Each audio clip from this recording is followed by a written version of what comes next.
est en live, on est en live. Hey, salut, encore moi, Myriam Martin. Finalement, je finis jamais de travailler. J'ai trouvé Julie Snyder. Salut. Salut Myriam. Attends, Oui, on est on est en live. Ah, on est live. C'est bien Myriam. C'est bien Myriam. Ok, parfait. Hey, Julie, je suis super énervée de te rencontrer parce que moi, depuis tout le temps, on me compare. Ben, pas me compare, mais on me dit que j'ai la même énergie que toi. Je sais pas. J'espère que c'est pas comme un. Non, c'est pas déprimé quand on dit ça, là. Mais non, je c'est pas comme un suis reproche. zéro déprimée. Oh my god. Je veux savoir pourquoi. Genre, les gens toi, disent ça. mais parce que je pense que t'es énergique. Mais en fait, quand j'ai les cheveux raides, on se ressemble un peu. On se ressemble un peu. J'ai même des lunettes encore. Ben oui, mais là, mais je t'as les des ai pas. yeux plus verts que les miens. Moi, j'ai pas les yeux aussi verts que toi, mais Fait quand que c'est même. fait, je vous annonce que je quitte CJSO pour m'en aller à la semaine des 4 juillet. Moi, j'ai les yeux kaki, fait qu'on se ressemble. On se Mais il ressemble. paraît que tu dis jamais non. Je dis jamais non. Je dis Moi non jamais plus. non. Fait que Avec les gars, des fois, je dis non, mais point de vue job, je ne dis jamais non. ben, je suis un peu comme ça, j'ai 3 jobs dans la vie, fait qu'on se C'est ressemble.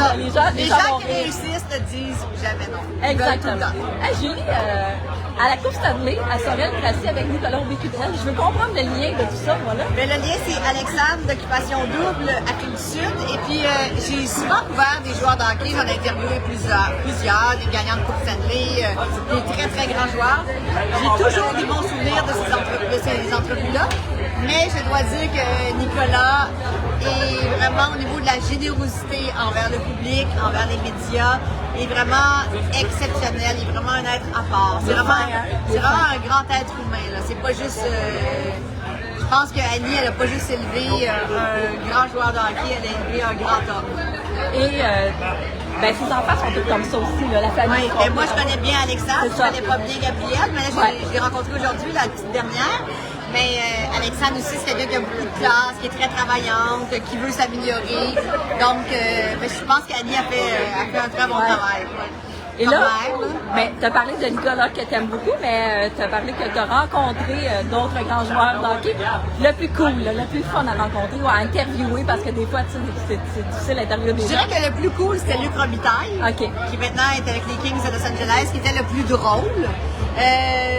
Très gentleman, Guy Lafleur, très gentleman. J'ai des bons souvenirs aussi avec Vincent D'Anfous, des très bons souvenirs avec Patrick Roy. Pour moi, Patrick Roy, c'est une machine. D'ailleurs, il a gagné la Coupe Stanley avec l'Avalanche Colorado parce que les Canadiens de Montréal ont fait l'erreur de l'échanger. Donc, cette année-là, il est allé gagner la Coupe avec l'Avalanche. Non seulement il a gagné la Coupe, il a gagné le trophée Conn Smythe, joueur le plus utile à son équipe. Donc, je m'étais rendue à Denver pour interviewer Patrick Roy. Donc, je dirais que c'est parmi les pas mal cool que j'ai interviewé. Est-ce que tu écoutes le hockey? Pas tellement, mais le monde du hockey me fascine. En fait, l'histoire du hockey me fascine, la psychologie derrière la partie me fascine. Ma mère était une grande fan des Canadiens, de Ken Dryden. Donc, j'ai quand même grandi avec une mère très fan de hockey. Moi, je l'étais moins, mais par contre, le parcours des joueurs, qu'est-ce qui fait que tu arrives là-dessus? Pour moi, c'est un non-sens que les Canadiens de Montréal n'aient pas repêché ni Patrice Bergeron, qui joue avec les Bruins aujourd'hui de Boston, ni Nicolas, tu sais. Ouais. On devrait avoir plus de Québécois dans notre équipe. On a Marc-André Fleury ici à Sorel-Tracy, c'est un peu la même Mais chose. attends, Sorel, c'est la ville qui a produit le plus de gagnants de la Coupe Stanley du Québec. On déménageait à Sorel-Julie, mais là, tu as vu ta boîte tomate tantôt, là. Oui, c'était ma première botte tomate et je pense que je suis la seule personne qui a bu sa première botte tomate dans la Coupe Stanley. Et que je peux vraiment me vanter de ça. C'est une première dans ma vie, Myriam. Ben, fallait faire un baptême de Sorel-Tracy. Es-tu déjà venu? Je suis venue une fois à Sorel dans toute ma vie, peux-tu croire, mais j'en reviens pas comment c'est beau. Je devais m'en aller là, mais j'ai décidé de partir en bateau parce que tout le monde m'a convaincu que je ne verrais pas Sorel si je n'allais pas en bateau. Donc je m'en vais en bateau là.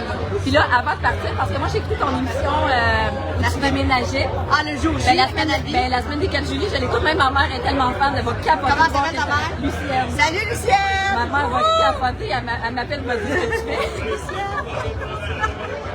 Mais l'autre émission où tu déménageais. Jour J, c'est Canal Vie, oui. Exactement, j'ai vraiment aimé ça, c'est une quête personnelle, mais aussi ton déménagement. Oui. Mais là, ton nouveau condo, comment ça se passe? Ça se passe très bien. Je suis jamais été aussi heureuse que dans mon nouveau condo. Je suis levée là ce matin. Mais là, il va y avoir une... Saison 2? Ben là, je peux pas le dire. Oh non, mais on l'a rien dit. On l'a rien dit. On l'a rien dit.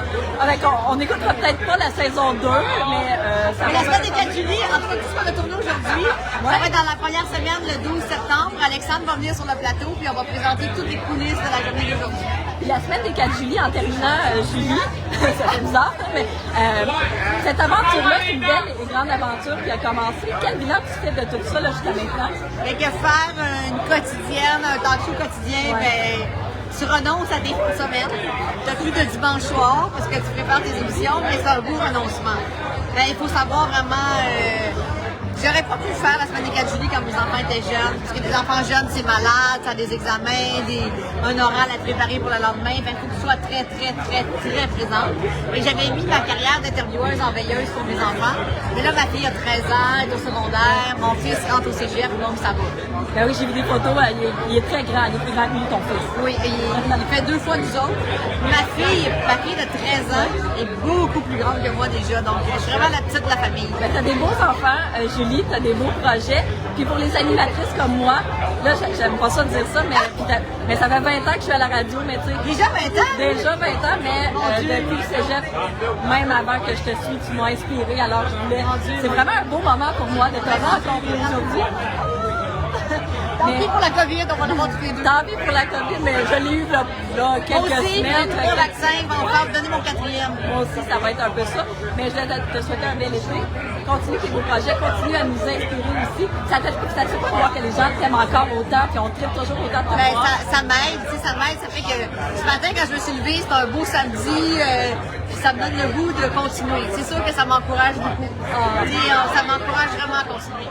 Là, je dois te laisser parce que toi, tu s'en vas en bateau. Luc de Noncourt s'en va à la radio. Oh! Donc, on voulait aller faire un tour de Grande-Roue avec toi parce que c'est clair que si je t'avais donné un défi, tu serais venu pour moi aussi. C'est sûr! Mais on se donne un rendez-vous la prochaine fois que tu viens avec mais là, faut que tu viennes à la semaine des 4 juillet quand Alexandre va venir. Je viens à la semaine. On va te saluer, tu vas venir avec la mère d'Alexandre. Ben oui, on va. Ok, cool. Bye!